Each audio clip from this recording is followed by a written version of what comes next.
बच्चों, simple microscope एक ऐसा माइक्रोस्कोप होता है जो किसी बड़े ऑब्जेक्ट का इमेज छोटा करके हमको दिखाता है। एक सिंपल माइक्रोस्कोप एक पतला, थिन और एक शॉर्ट फोकस का कॉन्वेक्स लेंस होता है जिसमें एक हैंडल लगा होता है।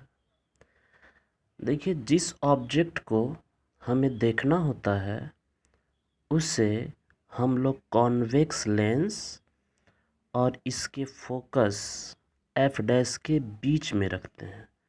जैसे इस फिगर में आप लोग देख रहे हैं कि ए बी एक ऑब्जेक्ट है जो कॉन्वेक्स लेंस एल, जो कि एक थिन लेंस है, और फोकस एफ डैश के बीच में रखा गया है।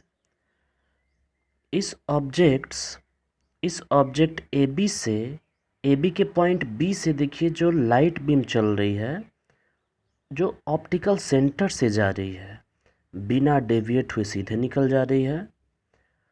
और जो लाइट बीम प्रिंसिपल एक्सिस के पैरेलल जा रही है वह लेंस पर टकराने के बाद डेविएट हो जा रही है, मतलब उसमें रिफ्रैक्शन हो जा रहा है। और जब रिफ्रैक्शन हो रहा है तो फोकस कैपिटल एफ से, जो कि लेंस के सेकेंड साइड में है, होकर जा रही है। जब इन दोनों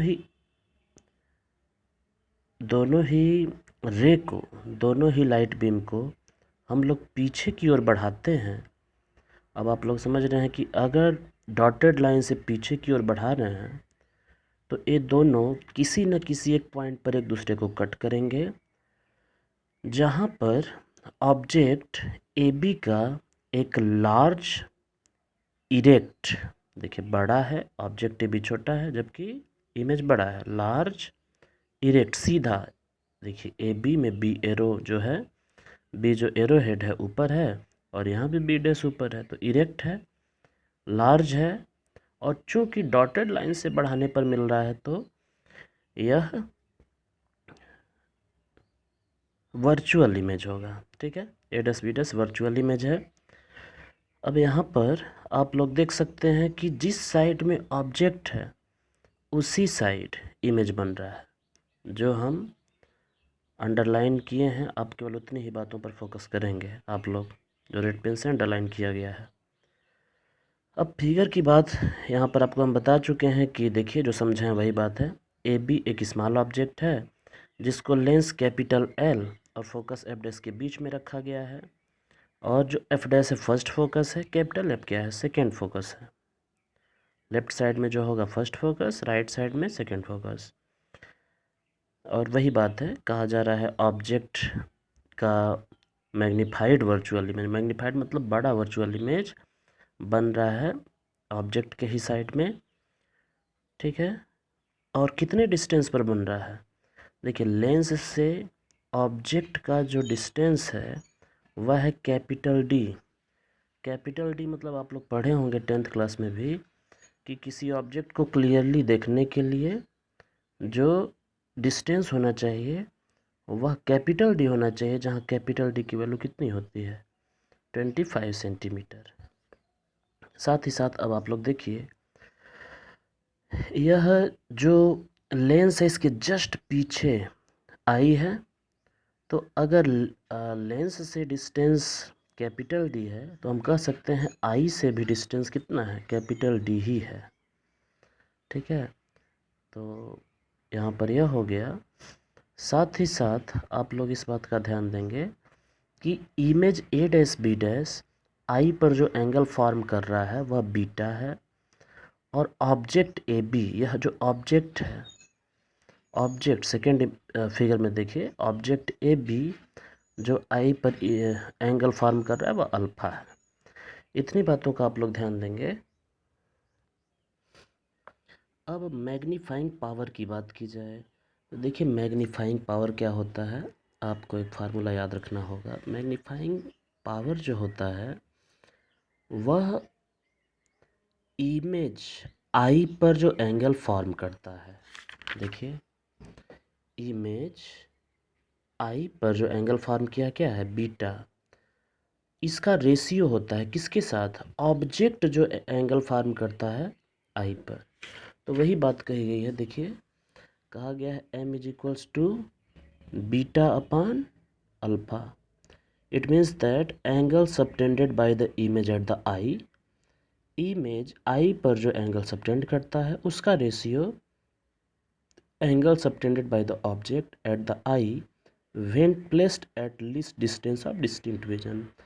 least distance of distinct vision अभी बताएं आपको कैपिटल डी होता है, जिसकी वैल्यू कितनी होती है 25 सेंटीमीटर।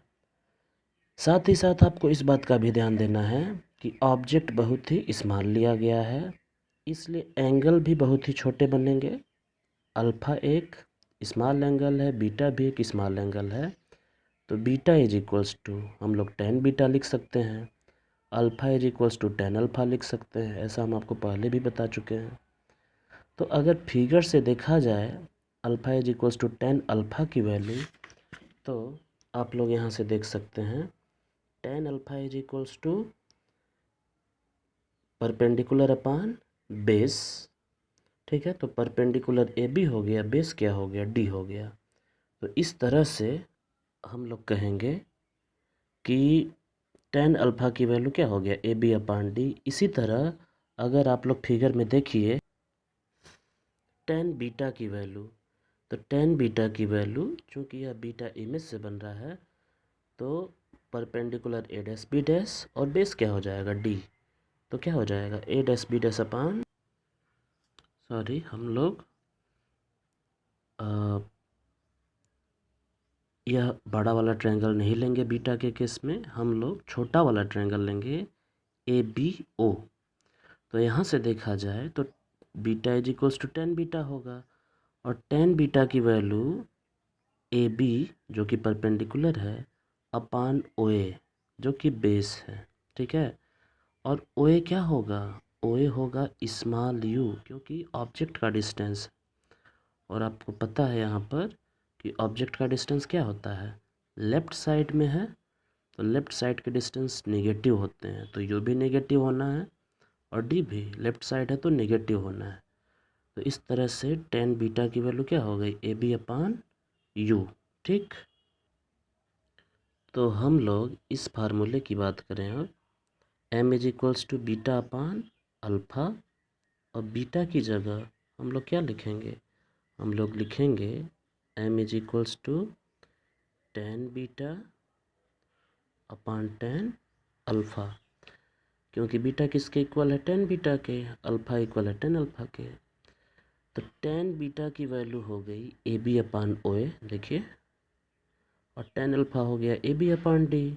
यहाँ से ए बी से ए बी कट हो गया, और डी कहाँ चला गया ऊपर, तो डी अपान ओ ए। और हम बताए हैं कि ओ ए क्या है, ऑब्जेक्ट का डिस्टेंस है, ठीक है। तो हम लोग लिख सकते हैं डी अपान ओ ए, और ओ ए की वैल्यू कितनी है यू, तो मैग्निफिकेशन डी अपान क्या हो गया यू हो गया, ठीक है। साइन को नेगलेक्ट किया गया, यहाँ पर साइन आगे रखा जाएगा। अब हम लोग जानते हैं लेंस का फार्मूला होता है 1 upon V minus 1 upon U is equals to 1 upon F. तो यहाँ पर देखा जाए तो इमेज का जो डिस्टेंस है ऑप्टिकल सेंटर से इमेज का डिस्टेंस है कैपिटल डी, जो कि लेफ्ट साइड है तो माइनस डी, ठीक। इसी तरह ऑब्जेक्ट का डिस्टेंस क्या हो जाएगा माइनस यू। तो फार्मूले में v की जगह माइनस डी रख दीजिए और u की जगह माइनस यू। तो यहाँ से देखा जाए तो 1 upon minus D minus 1 upon minus U is equals to 1 upon F, ठीक है।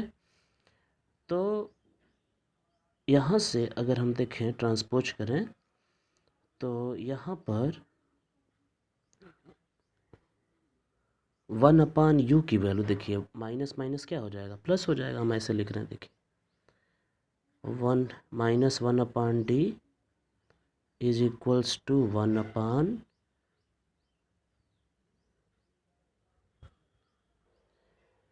इज इक्वल्स टू मत लिखिए, माइनस 1 अपान डी, और माइनस माइनस क्या हो गया प्लस, तो plus 1 upon U is equals to 1/f, ठीक है, यहाँ से।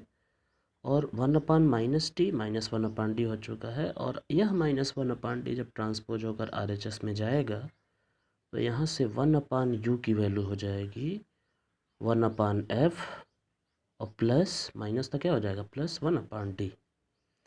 या अगर हम लोग d से दोनों साइड मल्टीप्लाई कर दें तो यहाँ क्या हो जाएगा, d/u, दोनों साइड मल्टीप्लाई, यहाँ d से d कट हो जाएगा, 1 आ जाएगा, और यहाँ d से मल्टीप्लाई होने पर क्या हो जाएगा, d/f, ठीक है। अब देखिए आप लोग, यह जो d/u की वैल्यू आई है, d/u की वैल्यू आई है, इसको सपोज कर लीजिए इक्वेशन नंबर फर्स्ट, और यह d/u की वैल्यू, इसको मान लीजिए अगर सेकेंड है, तो यह d/u की जो वैल्यू है इसको पुट कर दीजिए फर्स्ट में, तो क्या मिलेगा, m इक्वल है d/u के, और d/u इक्वल हो गया 1 + d/f के, तो हम कह सकते हैं m is equals to 1 + d/f। साथ ही साथ यह तो आपका मेन फार्मूला हो गया जो कि हमको प्रूफ करना था, ध्यान रहे। अब सपोज कर लीजिए कि आँख में जो है, आँख रिलैक्स के कंडीशन में है, ना तो हम लोग उसको उसका एक्सटेंशन कर रहे हैं, ना तो कॉन्ट्रैक्शन कर रहे हैं, ना तो छोटा आँख फैला रहे हैं, ना तो आँख को छोटा कर रहे हैं, रिलैक्स आई है नॉर्मल कंडीशन में। तो उस केस में जो इमेज होगा a', b', वह इन्फिनिटी पर बनता है, याद रखिएगा। और उस केस में जो u होगा वह किसके इक्वल हो जाएगा, f के, याद रखिएगा यह condition, u equals to f।